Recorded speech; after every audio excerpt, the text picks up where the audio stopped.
Pourquoi Israël peut attaquer n'importe quel pays autour de lui, sans jamais être sanctionné?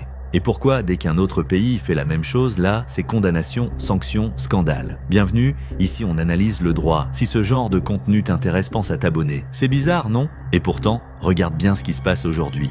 Depuis hier, Israël bombarde la Syrie. Oui, la Syrie encore une fois.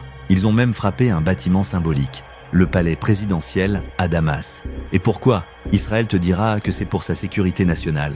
Certains discours parlent aussi du peuple druze en Syrie, une minorité qui serait menacée dans le sud du pays et qu'Israël prétend vouloir protéger. Donc, pour eux, attaquer la Syrie, bombarder, frapper des bâtiments officiels, c'est légitime. Et la réaction de l'Occident? Des appels à la retenue, et c'est tout. Aucune sanction, aucune pression, l'ONU absente, et quand la Russie attaque l'Ukraine. Et pourquoi? Parce que selon eux, les populations russophones dans l'est de l'Ukraine étaient en danger. Ils ont dit qu'ils intervenaient pour protéger ces populations et pour leur propre sécurité. Et là, par contre, sanctions économiques immédiates, condamnation de l'ONU, soutien militaire à l'Ukraine.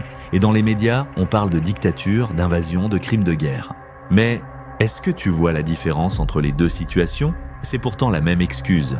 Un pays attaque un autre en disant protéger une population amie et défendre sa sécurité nationale. Alors pourquoi dans un cas c'est toléré et dans l'autre condamné? Parce que dans ce monde, ce n'est pas le droit international qui décide. Ce n'est pas la morale non plus.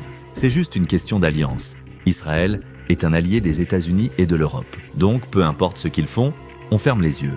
La Russie, elle, est un adversaire. Donc là, les lois internationales deviennent soudain très importantes. En réalité, c'est simple.